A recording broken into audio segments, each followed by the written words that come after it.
So if you're new to the HREU State University, here's just a quick snapshot of what to expect. We provide this free education. Now, this education is specifically designed to motivate you, educate you, and obviously get you guys into action. This marketplace is all about action, and after this call, there's really going to be no question in your mind for any of you doubters that overwhelming, powerful action, doing the right activities is really what matters now. And I'm going to assume that most of you have been paying somewhat attention to the real estate news. In case you haven't been, definitely want to go to InsiderRealEstateNews.com or TimandJulieHarris.com. The fact is, guys, if you've been on TimandJulieHarris.com every single day for the past 2 weeks, which hopefully all of you have, you've been on top of what's actually happening in frankly, the real estate industry. We look for what economists, we look for what Wall Street, we look for what everybody and anybody that might have a really good, educated, and frankly credible view of the direction of the housing market. That's what I share with you. So the reason we do that is I'm trying to give you an unbiased, balanced approach to what's truly happening in real estate. As realtors, we have a propensity to be always a little bit on the overly optimistic side. But here's the thing, guys. There's a paradigm shift taking place. But this paradigm shift is away from really this business being controlled mostly by salespeople, this business being real estate sales. Kind of an odd statement, isn't it? But it's moving from being controlled by real estate salespeople to being controlled by real estate business people. So Julie and I are going to present some points to you today. And those points are called What Will Happen Next and What You Must Do Now. And this is our HREU State University Midyear Report. We do these every year. So what we're going to be doing is we're going to be going through a series of points. And Julie and I are going to be telling you what to expect and then what you can do about it now. All right? So we don't want any of you being caught by surprise. My only goal, Julie's only goal,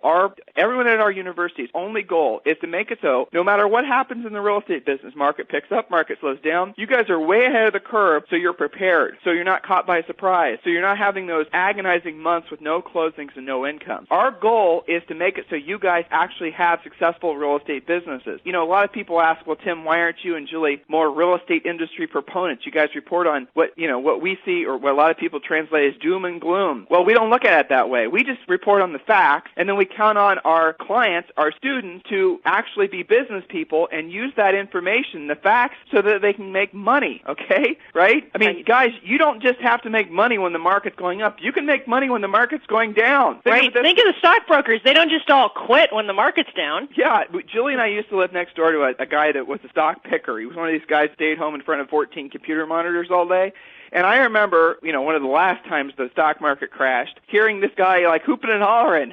And I asked him, I said, so what are you so cheerful about? The stock market crashed today. And he said, Tim, I make money when stocks go up, and I make money when stocks go down. I thought to myself, isn't that interesting? Because in our industry, we believe that we can only make money when real estate values and, frankly, the economy are headed in one direction. And the fact is that's not true, guys. The fact is across the country right now, there's more realtors. Now, I will tell you this. There are different realtors for the most part that are certainly making more money, helping more people now because of this market than there ever was before. And we're seeing across the country the power go from the many, as in everyone was selling homes, down to the few. And those few, the ones that are controlling the market, the ones that are selling the homes, are the agents who have, frankly, adopted the mindset of being business people and are embracing what this market has to offer. So hopefully I'm motivating some of you, a lot of you longtime HREU State University students. Hopefully I'm reminding you. So Julie and I are going to go through these points relatively quick today. Now let me set up this call for you, kind of put you in a mindset where you can receive this information, hopefully have an open mind. Now this is a sort of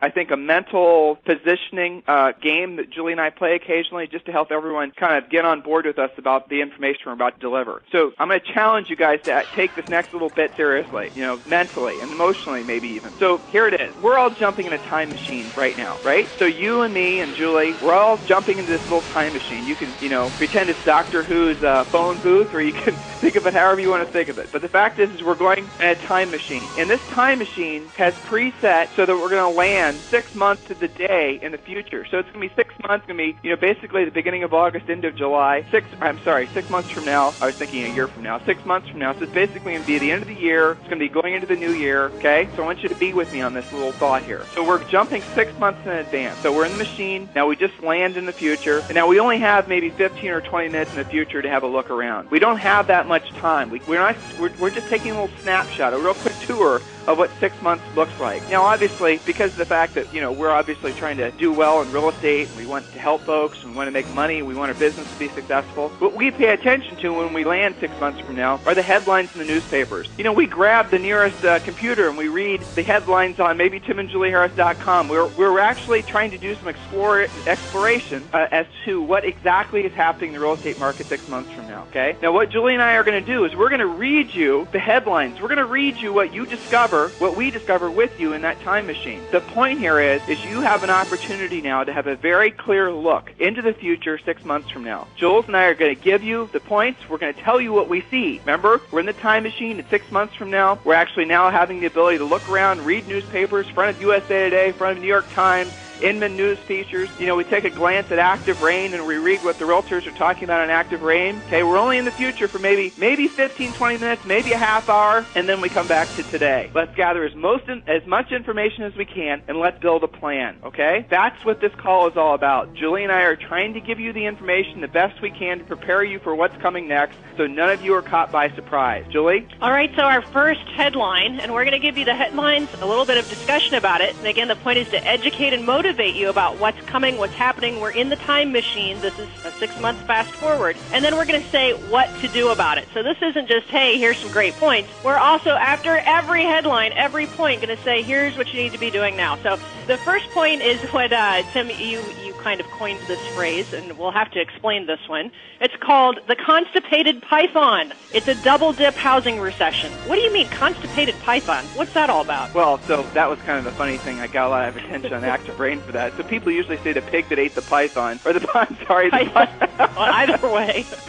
Yeah, but that could be uncomfortable too. The python that ate the pig, and the python can't quite digest the whole pig. Well, so what I was thinking about, I appreciate that analogy, but the housing market is way worse than that right now, isn't it? It's not just a python that ate a pig, but this is a python that ate a pig and is constipated, So if you think about the fact that you have this enormous housing market, our industry, and there's so many things that are slowing down the industry, so many things that are making it so it won't move forward, so many things in the housing industry right now that are going to be absolute positive, for the most part, deal killers and transaction slower downers and all kinds of issues are going to be taking place in the next 6 months. I want you guys to be prepared so that when you have the problem arise, you already have the solution. You're anticipating it so you're not caught by surprise. That's the goal. So the simile, if you will, of the constipated python is the fact that we are in a housing double dip, guys. Don't debate that. Now, I'm not one of these people that believe, and a lot of people do, that housing's going to go down by 30 or 40%. I suppose in some markets that's possible, but for the most part, I think what we're going to see is housing now is going to basically, in the next 6 to 12 months, it's going to hit a bottom, but before it does, it's going to depreciate another 10, maybe 15% in some markets, and like I said, the extreme markets, maybe some parts of Vegas still, it's going to go down even further than that. Then what's going to happen, guys, and remember this is what everybody's going to be talking about, is we're going to be dealing with an L-shaped recovery. So an L-shaped recovery, those of you in the Midwest and living in an L-shaped recovery most of your careers,